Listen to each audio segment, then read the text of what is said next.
শ্রেষ্ঠ বলেছেন, তুমি যাকে আমার চেয়ে বেশি ভালোবাসবে আমি তাকেই তোমার থেকে দূরে নিয়ে যাব এবং তোমাকে একা করে রাখবো। তিনি আরো বলেছেন, কখনো বলবে না তুমি তাকে ছাড়া বাঁচবে না, তবে তাকে ছাড়া আমি তোমাকে বাঁচাবো এবং পিছনের অনুগত সব আবেগ কুড়িয়ে নিয়ে তোমাকে দিব্যি সামনে নিয়ে যাব। তুমি কি দেখো না, ঋতুরাও বদলে থাকে, ছায়া দেয় যে গাছটা শুকিয়ে গেছে। তোমাদের ধৈর্য হারিয়ে যায়, কিন্তু তোমার শ্রেষ্ঠা ধৈর্যশীল এবং পরম দয়ালু।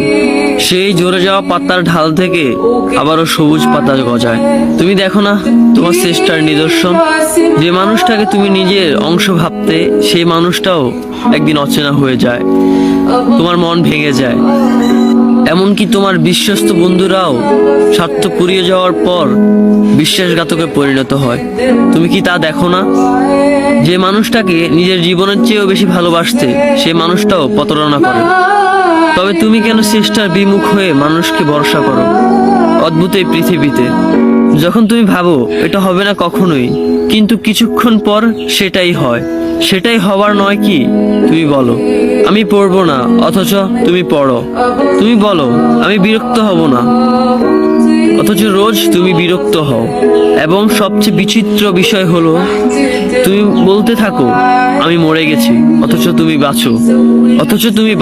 তোমার চেষ্টা তোমাকে বাঁচায়, তোমার চেষ্টা তোমাকে বাঁচিয়ে রাখে। তো শুকরিয়া আদায় করো তোমার সেই সৃষ্টিকর্তা মহান রব্বুল আলামিনের উপর।